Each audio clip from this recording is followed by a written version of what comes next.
大家好，我是猫盾，今天我们来说说即将上线的3把专武。第一把要说的是行道绒的专武，略有小成的效果提升了行道绒3星的能力，将行道绒受到敌方攻击最高5将反弹的伤害从100%提升到了150%，并额外为它添加了一个回怒的能力，每次在受到敌方攻击最高单位以外的敌方攻击时，都会恢复50点怒气。每回合最多恢复300点，反弹伤害在目前遍地都是鹿鼠的情况下，已经没太大作用。毕竟反弹伤害再怎么高，若无法将对方反死，也是完全没有用处。至于回怒的部分，得挨6下才能回满300点怒气，这个效率也太低了，提升不大。炉火纯青的效果会使我方每上阵1名初始品质为蓝紫色的武将，全体蓝紫色武将的最终减伤就会提升 8%， 最高可提升 48%。这个效果提升非常大，但基本上只有在开服前期，我方还没有能力凑满一队橙色武将时才会有用。如今能上阵的蓝紫将非常有限，自然也是完全不会用到这个能力了。最后是神乎其技的效果，当行道绒处于眩晕状态时，每损失 10% 生命，自身就会恢复150点怒气，这个效果就比被打回怒要有效率多了。两者结合起来，一回合下来倒是也能为行道绒恢复不少怒气。专武的第2个能力会让行道绒在处于控制状态时，若身上的怒气有达到1000点，就会自动解除自身所有控制状态，每回合只生效1次。这解决了行道绒在眩晕被解除回满怒气后，身上还有其他控制状态而导致怒攻无法发动的尴尬场面，可算是一个质变的提升。专武的第3个能力给了行道绒1次免死的效果，只要行道绒在受到致命伤害时，身上拥有500点以上的怒气，它就会立即恢复 50% 最大生命值。这是有条件式的蔡文姬免死，不过每场战斗只能生效1次。整体来说，专武的神乎其技效果对行道绒的加强还是蛮大的，让他在执行反弹任务之余，又不会轻易的死去。不过这还是不足以让他在现在的环境中上场，因为鹿鼠当道，反弹已死。行道绒更多只是新区用来开荒的过渡型武将，老区自然是完全不需要考虑去拿这把专武的。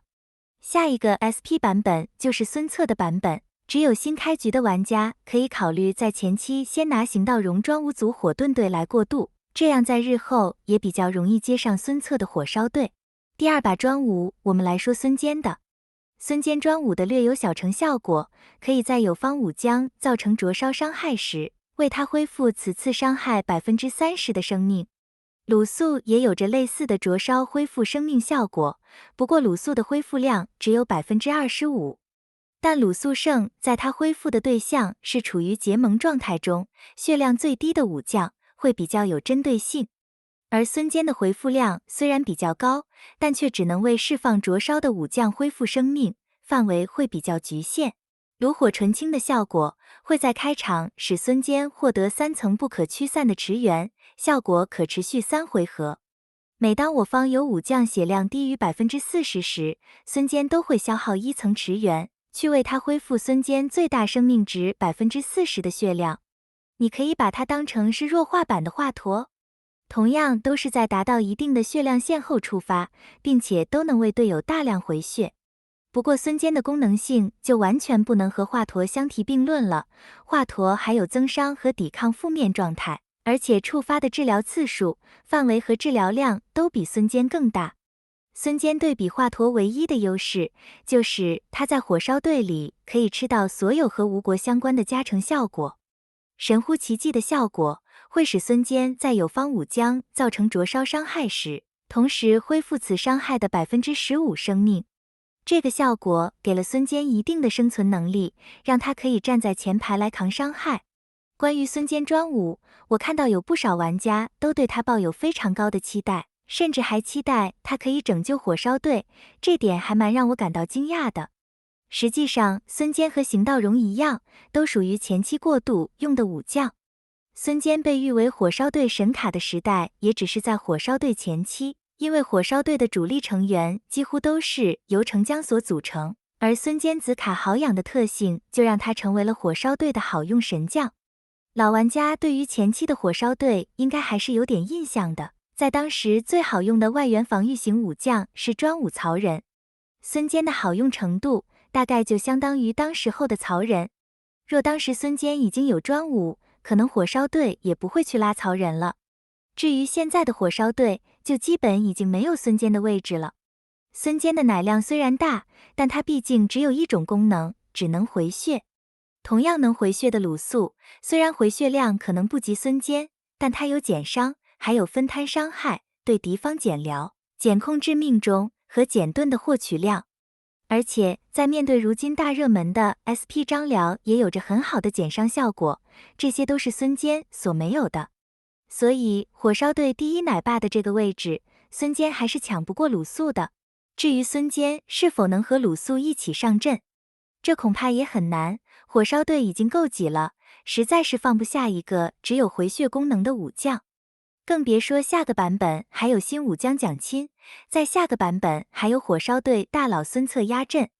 所以嘛，专武孙坚的定位其实也和邢道荣一样，他们都是为了下一个版本新手火盾队转火烧过渡而设立的。至于新区玩家要不要拉专武孙坚来过渡，其实直接拿蔡文姬来过渡，岂不是一个更好的选择吗？现在新区的7天任务已经改成和陆服一样送蔡文姬了，蔡文姬无论是成本、保值程度还是颜值都比孙坚更高，所以岂有不拉蔡文姬专武之理？最后一个要说的专武是曹丕。曹丕专武的略有小成效果，会在怒攻时额外给予曹丕一个降低目标 10% 最终减伤的能力，最多可叠加3层，效果会持续至战斗结束。这无疑又是一个很不错的提升。目前游戏的现状是加在我方身上的增益太多，所以会有被稀释的风险。反倒是加在敌方身上的减益太少，虽然它有被驱散的风险，但胜在效果绝对不会被稀释掉。略有小成的第二个能力，提升了曹丕一火的效果，使我方在获得怒气值时，额外提升的 15% 变成了 18%， 只多提升了 3%。不过可获得的最大怒气值不超过120点，这边却没有任何变化。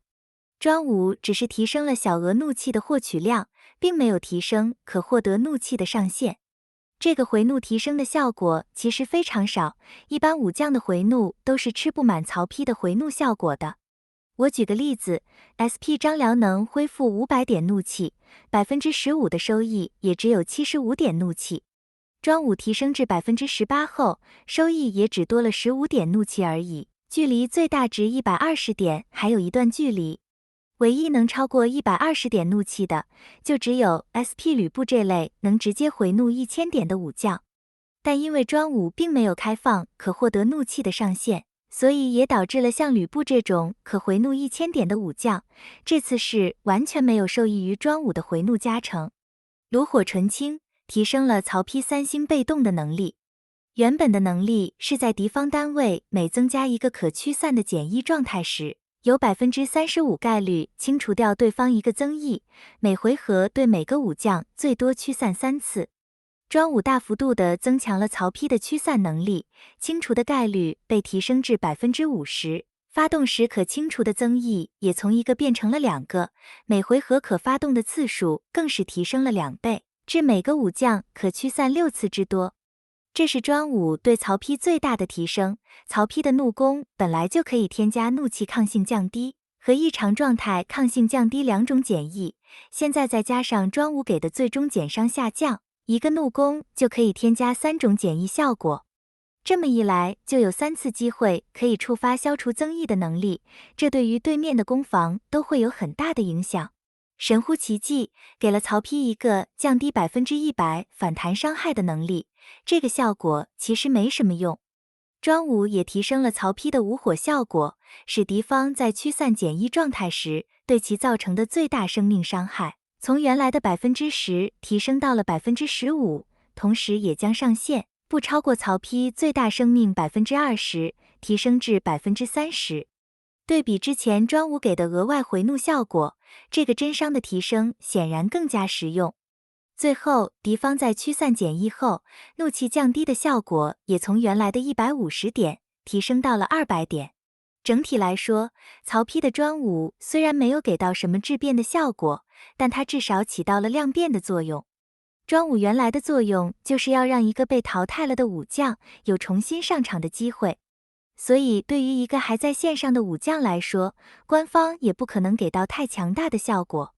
专武在曹丕原有的能力上，几乎全面地提升了他们的效果，这样的加强其实也算是合格了。